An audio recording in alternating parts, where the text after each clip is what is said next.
God soek nie jou uiterlike godsdiens nie, hy soek jou innerlike getrouheid. Hy wil hê dat ons harte moet besny, en sê ek behoort aan U en U alleen, en ek wil gehoorsaam wees aan U woord, of mense my sien of nie, want ek weet U sien my.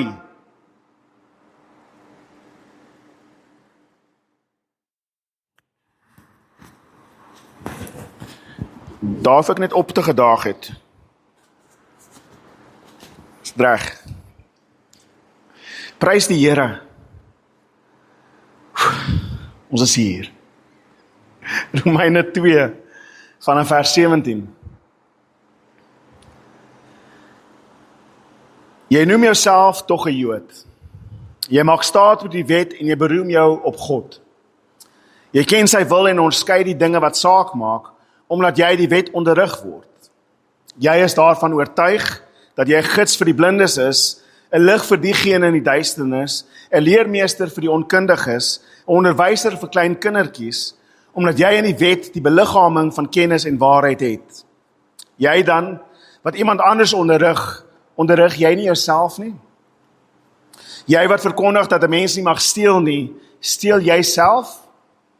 Jy wat sê 'n mens mag nie egbreek pleeg nie, pleeg jy egbreek? Jy wat die afgode verafskie, pleeg jy tempelroof? Jy wat jou beroem op die wet, jy doen God oneer aan deur die wet te oortree. Want die naam van God word deur julle toedoen onder die heidene belaster, soos daar geskryf staan. Die besnydenis is inderdaad van net as jy die wet nakom, maar as jy oortreder van die wet is, het jou besnedenheid onbesnedenheid geword. En as 'n onbesnede mens die voorskrifte van die wet uitvoer, sal hulle onbesnedenheid dan nie tot besnedenheid gereken word nie. Boonop sal die mense wat van nature onbesnede is en tog die wet nakom, oordeel oor jou, wat ten spyte van die letter van die wet en die besnydenis 'n wetsoortreder is. Want om 'n Jood te wees is nie iets uiterliks nie, en besnydenis is nie iets wat uiterlik aan die liggaam geskied nie. Inteendeel, iemand is innerlik 'n Jood en besnydenis is iets van die hart, geestelik, nie letterlik nie. So iemand ontvang lof, nie van mense nie, maar van God. Kom ons bid. Vader, ek bid dat U hierdie woord, Here God, tot ons sal seën vanmôre. Here, dat dit sal vrug dra deur die krag van die Heilige Gees wat dit lewendig maak in ons. En Here Jesus, dat U verheerlik sal word hierin. Amen en amen. Nou hierdie gedeelte is eintlik die begin van 'n lang gedeelte wat Paulus gaan praat oor verskeie dinge. En hy gaan spesifiek fokus in hoofstuk 3 en hoofstuk 4 oor wat dit beteken om deel van God se volk te wees. Hy gaan dit verder ontwikkel in hoofstuk 9, 10 en 11, waar hy gaan praat oor hulle wat ingeënt is in die wortel wat God daar gestel het, en wie is regtig Israel en wie is nie Israel nie, en wie is die kinders van God en wie is nie die kinders van God nie. En ek gaan daardie lering los vir wanneer ons by hoofstuk 9, 10 en 11 kom.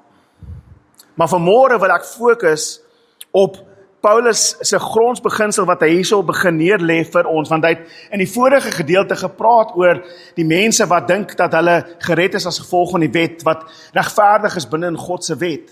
Voor dit het hy gepraat van die heidene, hulle wat buite die volk van God staan, en al die sonde wat in die wêreld is, en al die dinge wat deur mekaar is. En nou kom hy by 'n baie spesifieke punt, en hy sê, jy noem jouself tog 'n Jood. Jy noem jouself 'n Jood. En wanneer ons hierdie gedeelte lees, is daar verskeie maniere hoe ons dit sien. Daar is mense wat kyk na hierdie gedeelte en sê, Paulus praat hier met die Jode buite die kerk. Hy praat met die Joodse volk in die algemeen. Hy praat met al die Jode, al die Israeliete, almal wat hulle self deel van God se volk noem. En dan is in hierdie gedeelte 'n argument vir ons om te weet hoe ons onsself kan verdedig teenoor hulle wat sê dat hulle alleen God se volk is. Maar dit is waar dat vir al die Jode in daardie tyd het geglo ons is God se volk en ons alleen. Ons alleen het God se beloftes ontvang. Ons alleen is deel van God se volk. Hy het ons gekies uit al die nasies uit. En dit is nie omdat hulle verwaand is dat hulle dit sê nie. Hulle sê dit want God het dit vir hulle gesê. In Deuteronomium sê God spesifiek, ek het julle gekies uit al die nasies van hierdie aarde om my eie volk te wees. Julle en julle alleen niemand anderste nie. En oor word daar vir hulle gesê, julle moet apart staan van die res van die nasies. Julle moenie deel wees van hulle nie. Julle moenie word soos hulle nie. Julle is God se volk. En so ons kan sien dat Paulus hierso begin praat oor, maar wie is die ware Jood? Die een wat uiterlik besny is of die een wat in sy hart besny is? Want dit is eintlik die kraks van die saak hierso. Dit is die punt van dit. Wat maak jou 'n Jood? Dat jy besny is of dat jy nie besny is nie. En daar's 'n probleem met daardie hele argument. Want wie was eerste besny? Buiten Abraham. Sy seun Ismael. Ismael is die eerste een wat besny is. Nie Isak nie. En so as dit op die uiterlike van die besnedenis lê, dan het ons 'n probleem. Want dit is nie net Isak wat besny is nie, maar dit is al Abraham se kinders wat besny is. En so wat beteken die besnedenis dan eintlik? Dit is wat Paulus hier begin sê vir ons. En so in 'n manier praat hy dalk met al die Jode in die algemeen en sê, julle is nie eintlik so spesiaal soos wat julle dink julle is nie. 'n ander siening is dat Paulus baie spesifiek skryf aan die Joodse Christene wat in die kerk ingekom het en begin het om vir die heidense Christene te sê, julle moet julle besny om deel te wees van God se volk. Die besnedenis is die teken dat jy deel is van God se volk. Weereens, daar's 'n probleem, want Ismael is ook besny, maar die belofte is deur Isak. En so gaan die Paulus die argument voer, dis is dit nie deur die vlees nie, maar deur die gees en die geloof. Maar dat hy spesifiek praat hierso, heel waarskynlik met daardie Joodse Christene, is om die punt te maak, hoekom forceer julle hierdie mense om die wet te gehoorsaam? Inteendeel gaan hy die punt maak in hierdie gedeelte en sê dat as jy jouself besny, dan moet jy die hele wet gehoorsaam. Hy sê dit in Galasiërs 5 ook. Hy sê direk, as jy dink dat deur jou besnedenis jy deel word van God se volk, dan moet jy die res van die wette gehoorsaam. Want as jy die wet oortree, dan is jy nie meer besny nie. En ek dink dis heel waarskynlik aan wie hy spesifiek hierdie gedeelte van die brief rig. Want hy skryf die brief aan die kerk in Rome, om voor te lees in die kerk in Rome, en daar's heel waarskynlik 'n paar van daai Joodse Christene wat daar sit en sê, luister, ek is okay dat julle geloof in Christus is, dat julle gered is in Christus, maar julle moet daai ekstra stap vat om deel te word van God se volk, anders is julle nog nie gered nie. Dit is Jesus en nog besnydenis, dis nie net Jesus nie. En die argument wat Paulus in ander briewe voer is, maar julle wat sê julle is Christene, glo tog dat ons gered is deur die offer wat Christus gebring het. En daarom bring julle nie meer die offers wat julle voorheen gebring het nie. Oortree julle nie daarin dan daardie selfde wet nie. Dieselfde wet wat sê dat jy jouself moet besny, is dieselfde wet wat sê dat een keer 'n maand moet jy 'n offer bring. Elke aand moet jy by die offer wees. Elke ding as jy sonde doen, moet jy 'n tortelduif offer of wat ook al daardie dinge. Jy doen dit nie meer nie. Maar vir een of ander rede kies jy hierdie een punt, die besnydenis, as die lyn waarop jy beseer wie gered is of nie gered is nie. Jy moet besny word.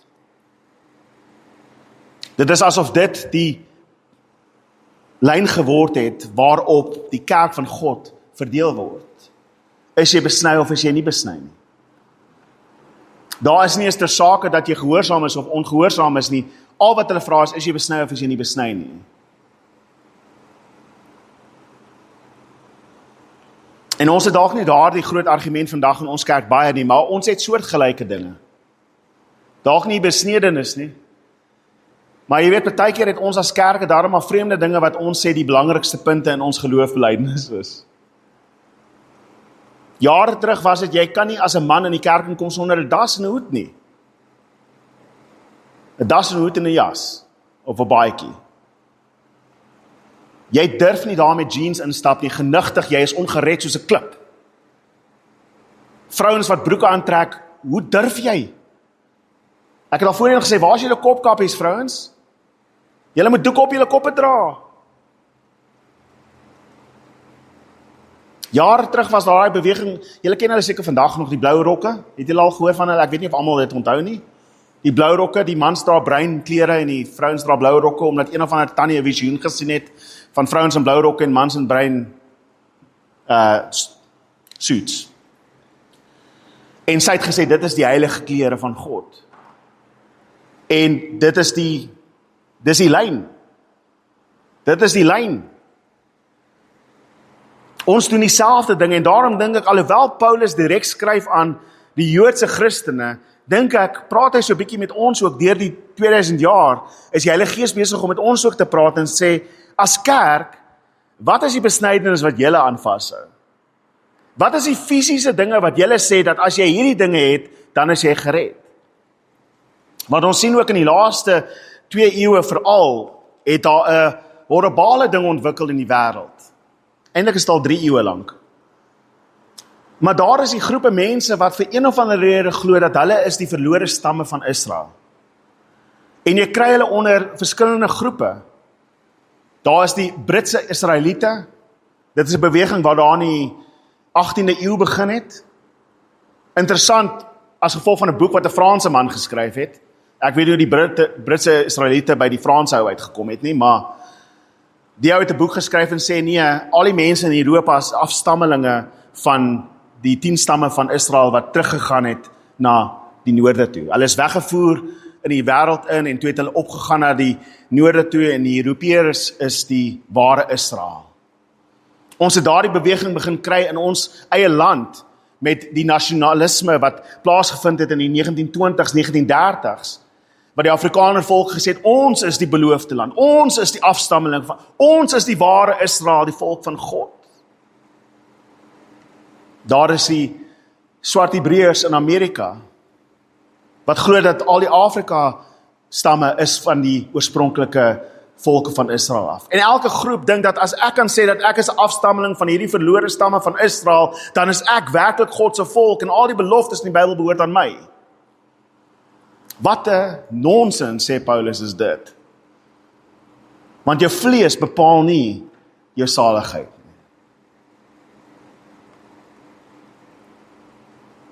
En so daar's baie mense wat soort van half hulle self wil isoleer van die mense rondom hulle en sê ons is die uitverkorenes. En ek dink dit is die probleem waarop Paulus hier fokus. En daar's 'n term wat ek vir dit wil gee, want ons sien dit ook in ons eie lewens partykeer. Ons eie Christelike mooi geloof. En ek noem dit uitverkore hoogmoed. Dit is daardie hoogmoed wat ons kry omdat ons die uitverkorenes van God is. En ons lees die versies waar Jesus sê, ek het julle gekies, julle het nie my gekies nie. Julle is die uitverkorenes van God. En ons dink, ag, ek is so 'n wonderlike mens dat God my gekies het. Dis hoogmoed. Dis hoogmoed. Daar's 'n sekere uitverkore hoogmoed wat in ons harte dra. En Paulus noem 5 dinge in hierdie gedeelte oor hoe jy die kenmerk sien van iemand wat uitverkore hoogmoed het. In die eerste plek, jy noem jouself 'n Jood. Jy begin, dis waar dit begin. Ek is die uitverkore volk van God. En is dalk nie noodwendig Jood nie, maar partykeer is dit ek is die uitverkorene Umhlanga bewoner, of ek is die uitverkore Afrikaner, of ek is die uitverkore volk van God, waar ook al ek myself sien, of wat 'n groep ek ook al sê.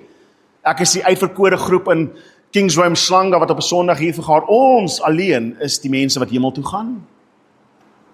Ek is in hierdie gemeente en so is ek uitverkore. Maar spesifiek daardie hele lyn van ons is die afstammeling van Abraham en daarom is ons gered en niks wat ons doen is verkeerd nie. As ons dink dat ons geboorte enigstens saak maak oor ons redding, dan maak ons daai fout. Daar is mense met wie ek gereeld praat wat sê dat hulle het in 'n Christenhuis groot geword, hulle is Christen hulle hele lewe lank. So ongered soos 'n klip, jy kan dit sien in hulle lewe. Maar hulle glo hulle gaan hemel toe. Hoekom? Want ons is deel van die volk van God. die Christenvolk in hierdie land. En die beste van alles, broer en suster, jy het niks eens gedoen oor jou geboorte nie. Jy is gebore in die familie wat jy gebore is, omdat God dit so bepaal het. So jy kan nie eens spog op jou geboortereg en sê, dank die Here dat ek gebore is in 'n Christen familie nie. Want dit help jou nie. Dit help jou nie. En so daarom is daar geen rede om enigstens te kyk na nasies rondom jou en te sê, maar, joh, dankie tog ek is nie gebore in Islamabad nie. Dankie tog ek is nie gebore in daardie godsdiens nie.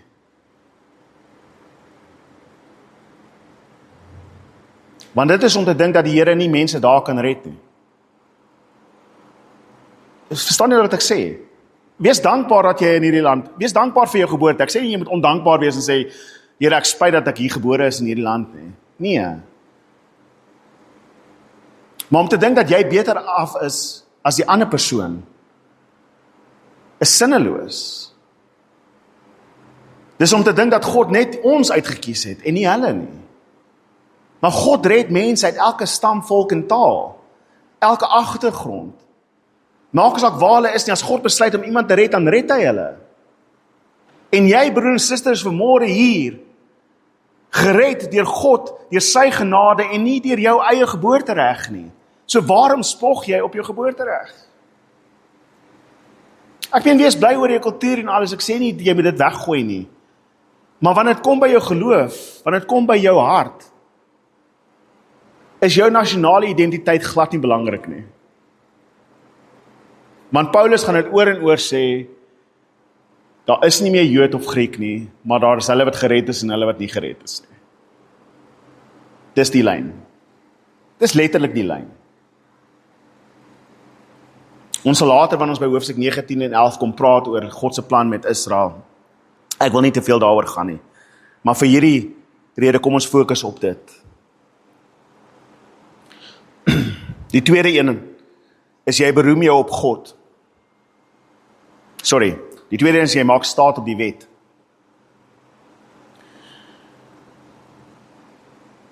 So nie net dink jy dit is omrede jy gebore is in hierdie familie dat jy gered is nie.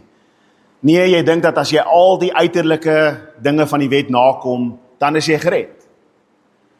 Jy doen die regte offers, jy woon die regte Sabbat by, jy doen alles volgens die wet, jy doen al die regte dinge, jou goeie werke wys dit. Daar's uiterlike tekens van jou identiteit as God se mense. In ons taal is dit dat ons Sondag by mekaar kom. Dat ons tiendes en offerandes gee. Daar is sekere dinge wat ons soort van half die lyn optrek en sê, wel, jy moet kerk toe kom. En so wys jy dat jy gered is. Mense wat nie kerk toe gaan nie, is nie gered nie. Mense wat wegbly van die kerk af vir geen rede nie, het 'n probleem.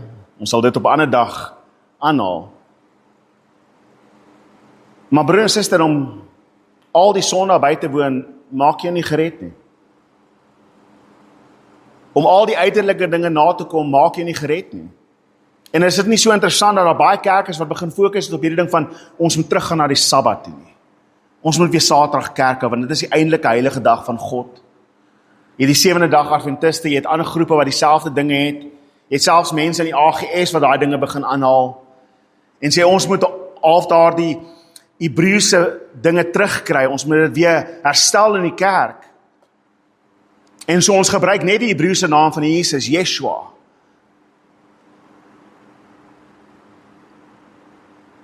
Paulus sê, wat is die punt van al daai dinge? Die wet het hulle nie gered nie, die wet gaan jou ook nie red nie. Maar die wet is nie by kragte om jou te red nie. Maar ons doen dit met baie dinge. Ek dink partykeer wanneer ons dit doen is, of waar ons dit die ergste sien, is dat ons bepaal hoe gered iemand is, weens die werke wat ons sien, of die dinge wat ons sien, of die bywoning van hulle dienste. Ek weet daar's gemeentes wat, as jy net 'n bidtuur mis, iemand het my nou dag af van vertel, as jy net 'n bidtuur mis, dan frons hulle so bietjie. Het jy nou jou geloof verloor, dat jy nou nie bid hier kan bywoon nie. Dat jy nie by 'n Sondagdiens kan wees nie. Een van my gunsteling voorbeelde, ek gaan nou 'n bietjie op 'n tangent, maar een van my gunsteling voorbeelde van iemand wat nie by die kerk was nie, maar nog steeds geseën was, is daar in die Ou Testament waar God die 70 ouderlinge roep, om op te kom na hom toe. Reg? En almal van hulle kom op, behalwe 2 van die ouens, hulle bly agter in die kamp.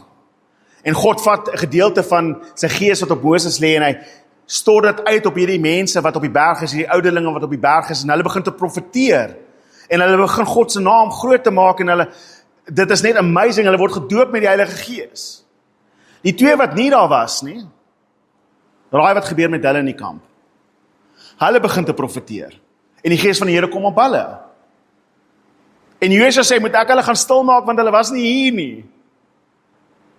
Waarop Moses sê, nee, hoekom moet julle stil maak? Ek wens dat almal profeteer. Daai 2 ouens was dalk nie in die kerk gewees, waar die Gees uitgestort is nie, maar hulle het nog steeds ontvang. Ek wil dit net bysê. As jy 'n diens mis, is dit nie die einde van die wêreld, die broer en suster, jy word geseën daar waar jy is. Maar moenie wegbly nie. Moenie wegbly nie. Dis nie 'n lisensie nie. Die derde ding vir uitverkore hoogmoed is dat jy beroem jou op God.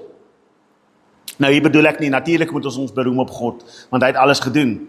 Maar in hierdie sin is dit waar jy sê dat God het ons alleen uitgekies. God het my gekies en ek is sy kind en daarom is ek spesiaal. God is my God en ek is sy kind. En vir hulle was dit rarig, vir die Joodse Christene in daardie tyd, of die Jode in daardie tyd, is dit werklik die punt. Ons is God se mense. Hy het gesê, ek is julle God en niemand anders is nie. Julle is my volk en niemand anders is my volk nie. Daardie eie ding wat sê dat God behoort net aan my. God behoort net aan ons mense.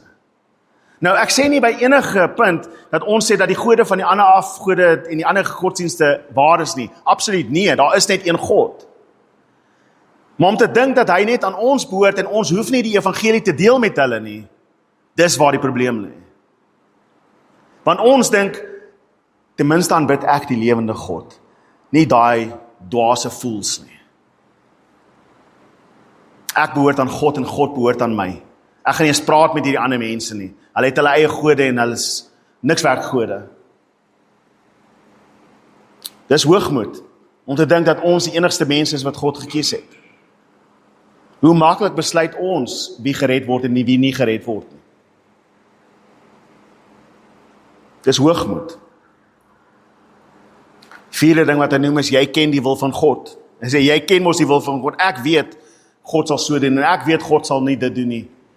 God sal tog nie dat hierdie dinge plaasvind nie. Ek dink nie God wil met daai mense werk nie. Ek dink dis God se wil dat daardie plek oorstroom het. Ek dink dis God se wil dat hierdie en daai ding gebeur met daai mense, en hulle verdien dit, absoluut. Hoe durf jy? Ken jy die gedagtes van God? Weet jy wat hy bedink? Was jy daar, om hom aan te haal, om die Here aan te haal aan Job? Was jy daar toe ek die aarde geskep het? Het ek vir jou gesê, Rudolf, moet ek die bome daar plant of daar plant? Het ek vir jou gevra hoe 'n walvis moet lyk? Het ek enigstens jou geraadpleeg oor hoe ek die sterre in die lug moet hang? Nee, jy was nie daar nie, en so jy weet niks. Maar vir een of ander rede, dink party van ons, ek ken die wil van God. En ek dink die Here wil nie daardie mense red nie. En ek dink die Here het iets spesiaals vir my beplan, en nie vir die ander mense nie. Dis uitverkore hoogmoed. En die laaste ding is dat jy alleen kan onderskei oor die dinge wat saak maak. Wat se gedrag heilig is, wat se gedrag nie heilig is nie, wat se gedrag toelaatbaar is en wat se gedrag nie toelaatbaar is nie. Ons het dit in die heiligheidsbeweging gesien in die laat 19de eeu, wat ingekom het binne in die Pinksterbeweging in die 20ste eeu. Waar daar allerhande dinge begin sê, as jy net Ek meen, as daar net 'n glasie wyn oor jou lippe kom, net so 'n druppeltjie wyn oor jou lippe kom, jy is so ongered. Jy mag nie drink nie, jy mag nie dit nie, jy mag nie dat nie. En as ons jou vang dit doen, dan word jy sommer uit die kerk uit gegooi. En hier is nie 'n vraagstuk oor wat sonde is of wat sonde is nou nie. Laat jou getuie jouself oordeel. Maar dit het geword dat ons fokus op die uiterlike onderhouding daarvan. Oor hoe lyk jy aan die buitekant? Hoe lyk jy aan die buitekant? En so ons het onderskei wat reg en verkeerd is. En daar's soveel maniere hoe ons dit in die kerke sien. Ai pastoor, kon jy nie net 'n das vanmôre aangetrek het nie? Kon jy nie net 'n baadjie aangehad het hier in Durban waar dit so warm is nie? Daar's tog 'n sekere respek wat jy moet hê vir hierdie mense. Kan ons nie net blomme hier gekry het vandag nie? Of wat ook al jy dink die kerk moet mooi maak nie? Ons praat so baie oor uitnemendheid. In Engels excellence. Ek hoor daai woord kort rondgegooi word in die kerke. We have to be excellent. Broer en suster, hierdie eerste kerk het daar in grotte bymekaar gekom. Daar was nie tyd om te stry oor die gordyne wat opgehang word by die vensters nie. Ons het nie tyd gehad om te stry oor wat ons vanmôre eet na die diens nie. Ek hoop nie daar's 2 tipes melktert vandag nie, anders het ons 'n fight weer onderhande. Ek hoop nie julle dieselfde goeders gebring nie. Want ons moet tog net seker maak dat iemand anders nie iets bring wat iemand anders nie moes gebring het nie. Nonsens. En dit is die hart van 'n uitverkore hoogmoedige. Ek is die volk van God. Hy is my God. Ek ken die woord. Ek weet wat die wil van God is. Ek weet wat goed is en wat sleg is. Kom na my toe en hoor by my. Want ons sien in die volgende gedeelte van hierdie teks vanmôre, wys Paulus dat dit gaan nie net oor hoe jy jouself sien nie. Dit gaan ook hoe jy ander dan sien. Want dit is die uiteinde van dit, reg? Want daardie siening oor jouself as die uitverkore volk van God, die een wat die woord ken en die een wat die wil van God kan onderskei, word uitgeleef in hoe ons mense sien.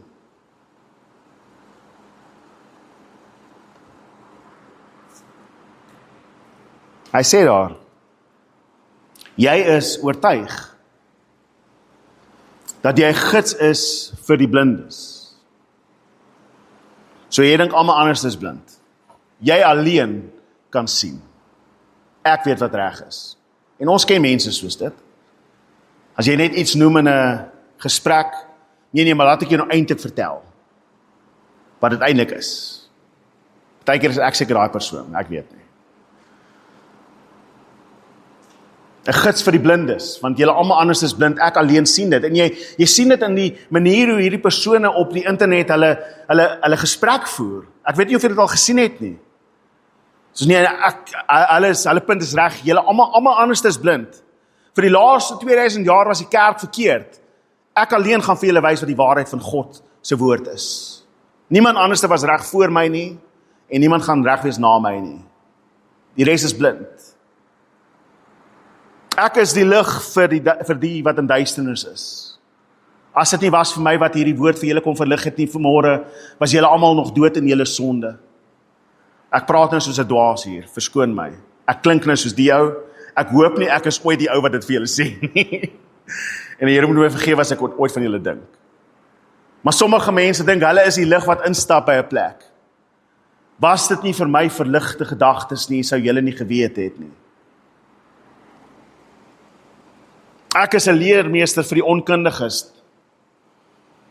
Dink almal anders is dom behalwe hulle self. Almal anders is oningelig. O nee, maar jy ken nie die geheime dinge wat daar plaasvind nie. Ek het boeke gelees. Ek het dokumente gesien. Ek was by vergaderings. Julle weet nie wat ek weet nie. Ek moet julle inlig oor hierdie geheime dinge van God.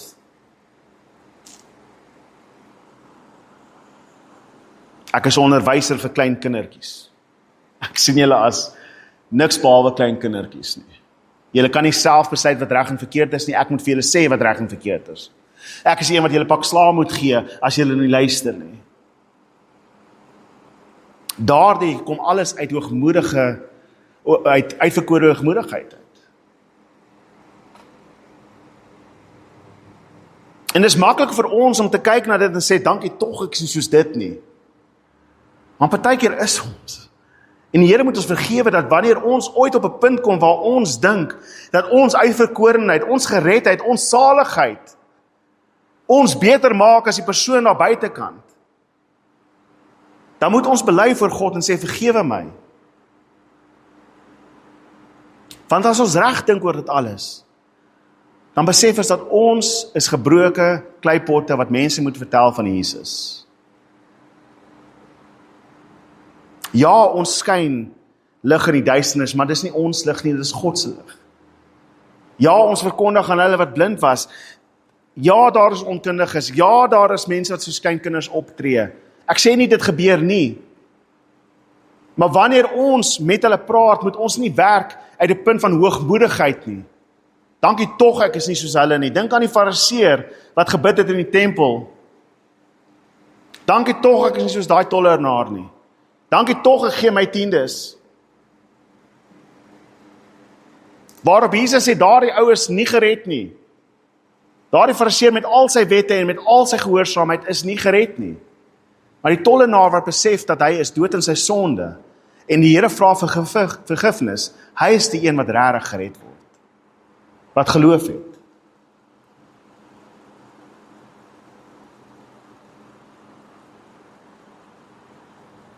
Want hy sê in vers 21, en dit is waar die groot probleem vir ons inkom.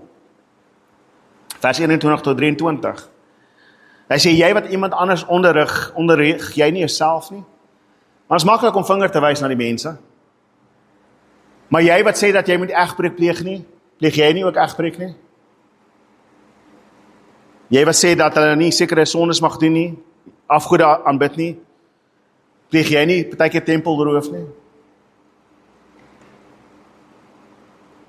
En hier is die groot probleem wat ons sien, en dit is 'n woord wat ons so maklik rondgooi in die kerk. Ons noem hulle skynheiliges, reg? Ek hoor so baie mense praat, die mense in die kerk is so skynheilig. Jy gaan nie eens kerk toe nie, chill my. Luister, moenie met my praat oor die skynheilige mense in die kerk, en dis ook om jy in die kerk toe gaan nie. Ek het dis vir jou, jy het net so groot probleem soos hulle. Want jy dink jy is goed genoeg ingelig. Jy weet beter as die ander mense in die kerk. Jy klink net soos die mense wat skynheilig is. Daar behoort 'n nederige ootmoediging by ons te wees. Ons is gered deur genade, Here. Ek is een tree weg om verlore te wees. Maar danksy u genade. Ja, daar's mense in die kerk wat jou gaan pla. Daar's mense in die wêreld wat jou net so gaan pla. Dis een van die domste argumente wat ek nog ooit gehoor het. Wel ten minste by die bar preek mense nie vir my nie. Ja, want hulle is lief vir jou sonde, magtig man. Dis maklik om te wees by mense wat jou nie kritiseer nie, ek verstaan dit. Partykeer is dit goed dat jy hoor dat jy sonde het. Maar Jesus het saam met die dronkaards en almal gesê, dink jy hy het gedrink, aangehou syp terwyl hy by hulle was? Nee, hy het vir hulle gesê, gaan en moenie meer sondig nie. Daai mense wat by hom gesit het, het tot bekering gekom.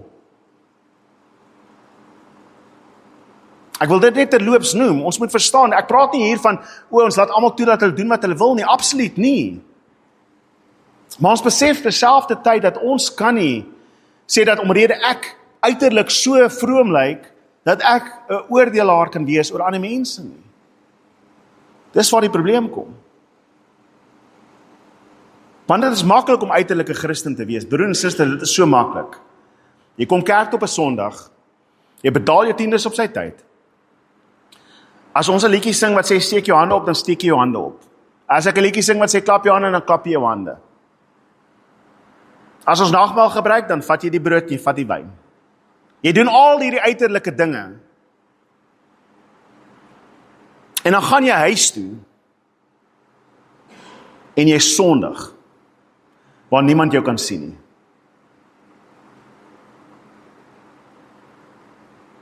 Eina, né? Daar waar niemand weet wat jy doen nie. Niemand sien my nie. Buitekant lyk ek perfek. By die huis slaan ek my vrou. Ek lyk soos die vroomste mens wat jy kan dink, ek is daar altyd, ek is getrou in alles wat ek doen by die kerk.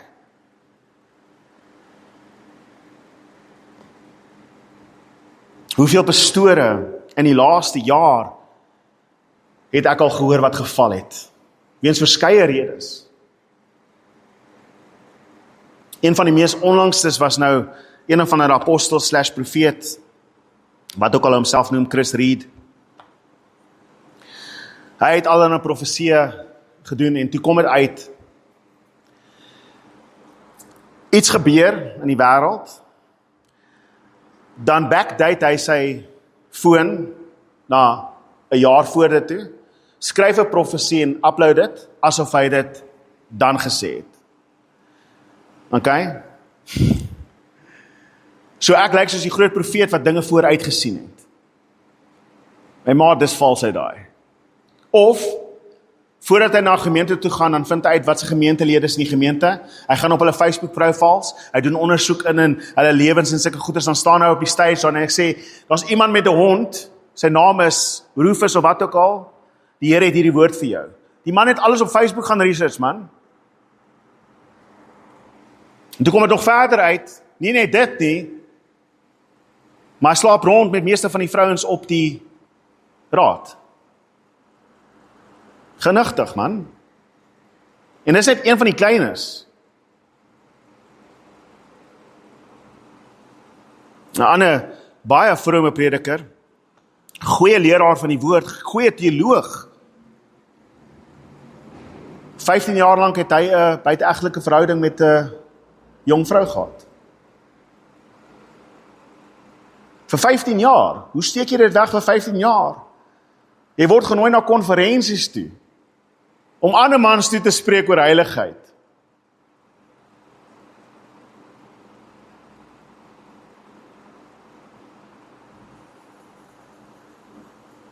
Dit is 'n skande. En Paulus sê hierso die groot gevaar, jy kan maar afsit Roan, moenie worry oor daai ding wat flikker nie.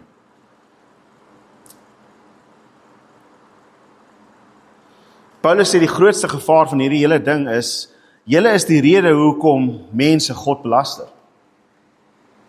Want jy sê een ding, maar jy tree op 'n ander manier op.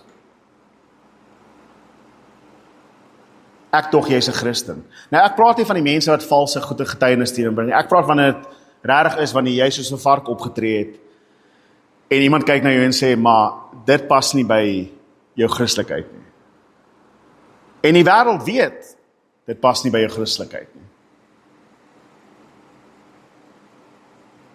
En daardie woorde wat partykeer gesê word, wel as dit God se mense is, dan wil ek nie hierdie God ken nie. God kla hulle aan in die Ou Testament en sê, julle het die rede geword hoekom die volke my belaster. Want kyk hoe God se volk optree, kyk hoe God se mense optree. Dis wat skynheiligheid beteken. So wat is die ware optrede?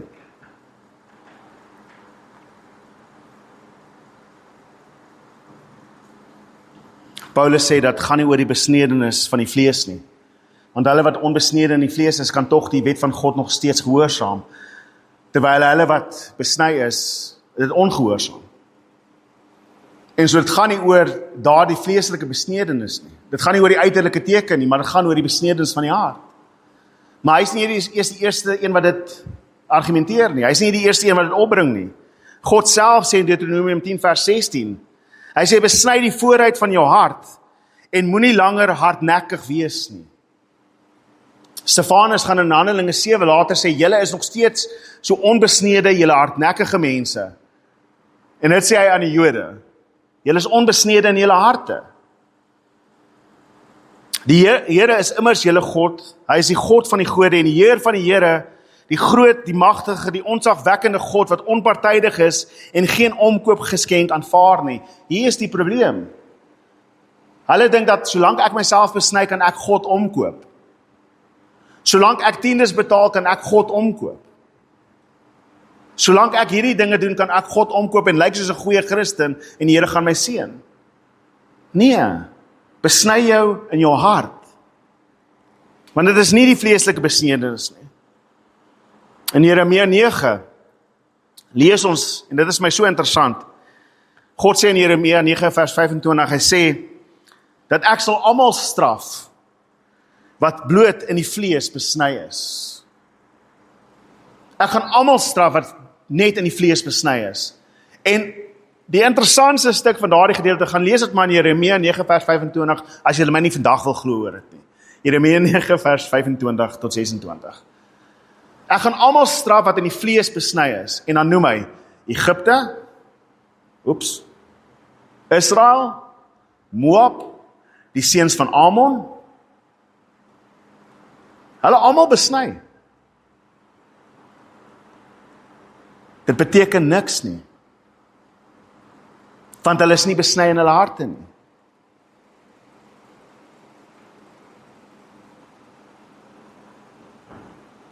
Hy sê aan die einde van daardie gedeelte in Jeremia 9, hy sê die hele huis van Israel is onbesnede in hulle harte. Daardie besnedenheid beteken niks. Dit beteken niks.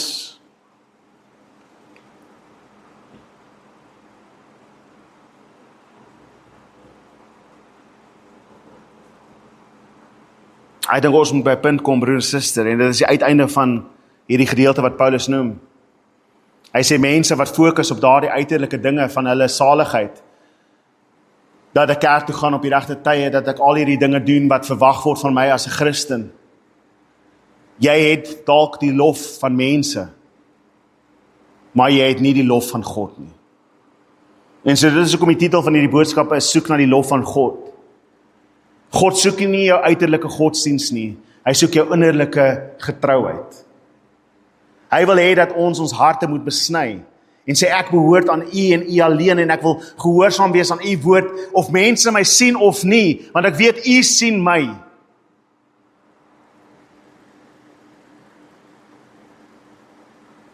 Ek soek nie die lof van mense wat sê, "Ai, kyk hoe wonderlik is daardie Rudolf nie, hy is seker die beste Christen wat ons ken nie. Kyk hoe vroom is hy. Hy bid seker 8 ure in die dag." Nee, hy doen nie. Ek moet ook werk.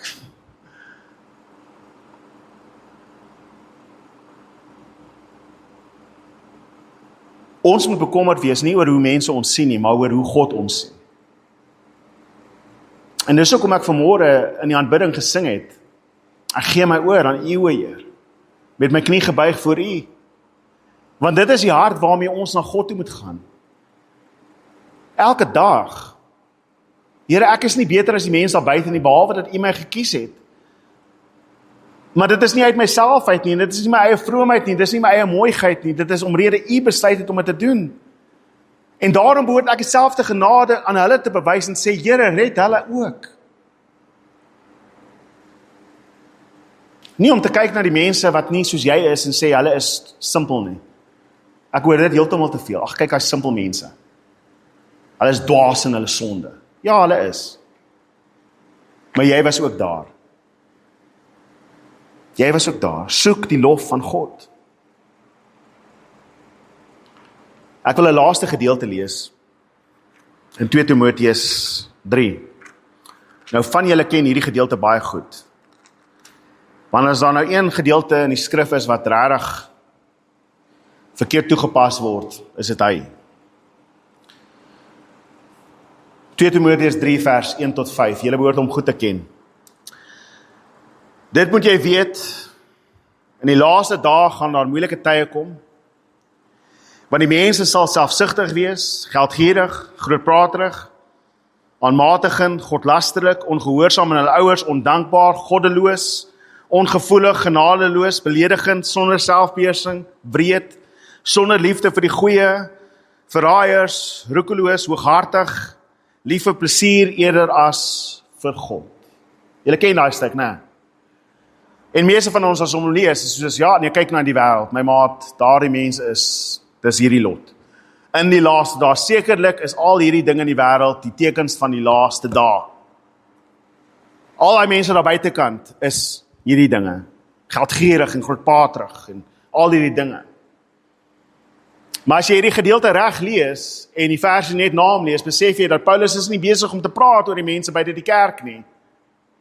Hy is besig om te praat met die mense in die kerk. Want hy sê, want hulle het wel die skyn van godvreesenheid en hulle hou dit voor, maar hulle ken nie die krag daarvan nie.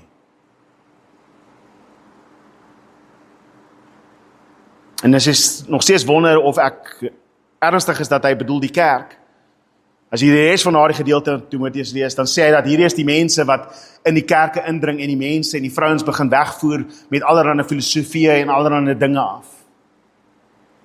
Broer en suster, 2 Timoteus 3 is nie geskryf om vir jou teken te gee van die eindtye nie. Paulus skryf dit in sy tyd oor sy tyd. En sê, luister ouens, die dinge wat julle sien in julle kerke aangaan, is hierdie dinge. Hoeveel kerke is geldgierig? Hoeveel sonde is in die kerke? En nie net ons tyd nie, gaan terug in die eeue, genigtig. Broer en suster, kerkgeskiedenis, ek moet 'n goeie boek vir julle almal kry, deur kerkgeskiedenis gaan lees, om te kyk hoe dinge al gegaan het, hoe dinge verkeerd al gegaan het. Maar die groot probleem is dat hulle het die skyn van godvreesenheid. Want solank as wat ons voorhou dat ons Christene is, ons is gered deur genade, kan ons doen wat ons wil en wegkom daarmee.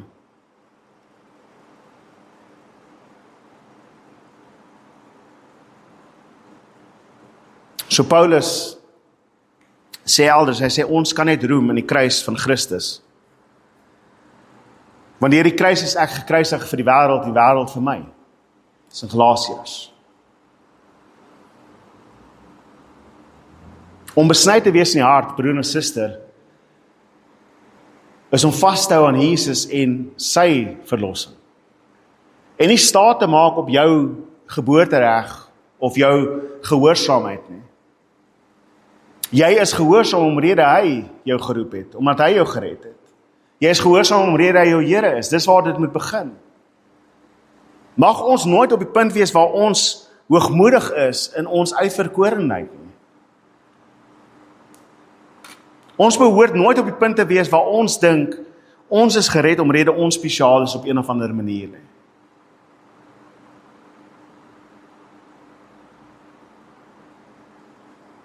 Maar soos wat Paulus sê, in die begin van sy brief aan die Romeine, en ek sluit met dit af. Ek skaam my nie vir die evangelie van Jesus Christus nie. Want dit is die krag tot redding vir elkeen wat glo, die Jood of die Griek. Die Afrikaner en die nie-Afrikaner. Die Suid-Afrikaner en die Brit.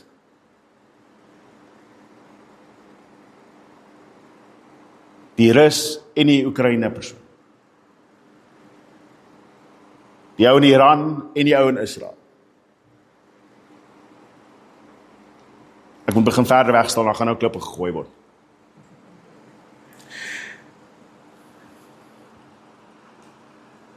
Die ou in Botswana of in Ghana of waar ook al hulle is. Broer en suster, al boodskap wat ek en jy as kerk van God moet hê, is kom na Christus toe. Hy is die enigste hoop op redding. Ja, ons bid vir vrede oral. Ja, ons bid vir mense wat deur moeilike tye gaan.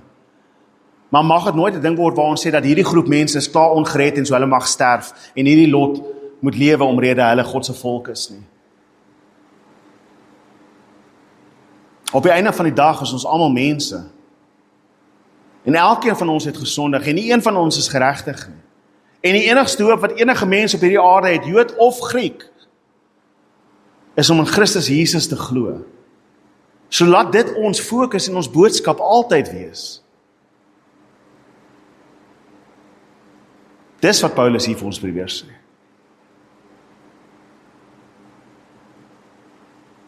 Ek dink laat ek dit daar los vir eers. Mag ons die evangelie van Christus verkondig en net die evangelie van Christus. Dat hy is die redder vir die hele mensdom. Amen. Vader, ek bid dat U ons nou sal seën, Here God. Here, mag ons hierdie woord ter harte neem, Here. Here, as daar elemente is waarin ons baie hoogmoedig is in ons uitverkorenheid, vergewe ons, Here. Here, mag U genade op ons rus, wanneer ons baie keer struikel met hierdie saak, Here. Dit is so maklik om baie keer te dink dat ons alleen gered is en ons alleen spesiaal is. Maar Here, U het U mense oral. U red wie ook al U wil. En so ons bid, Here God, vir almal wat U nodig het en almal wat nog die evangelie moet hoor. Die Jood en die Griek. Here, want almal, Here, moet tot die geloof in Christus Jesus kom. Want dit is nie die besnedenis nie, dit is nie onbesnedenis nie. Dit is nie nasionaliteit of enigiets wat ons uiterlik bepaal, wat tot ons saligheid lei nie, maar alleenlik die bloed van Jesus Christus wat gestort is vir ons sondes, en vir die sondes van die hele wêreld. Sodat elkeen wat in hom glo, elkeen, Here, wat in hom glo, nie verlore sal gaan nie, maar die ewige lewe sal hê. Here, mag ons die krag van die evangelie ken, dat U ons saamgebind het, hulle wat geloof in U bely, dat ons deel is van een liggaam, met een God, en een Here Jesus, en een Gees. O Here, maak ons een. Here, help ons, Here God, om ook hierdie evangelie uit te dra na daar buite toe.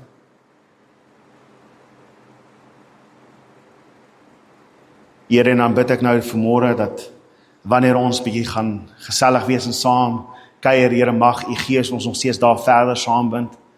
Here, mag ons onder die genade saam kuier en die voedsel geniet wat U vir ons gee vanmôre, Here. Here, mag elkeen geseën word in Jesus naam.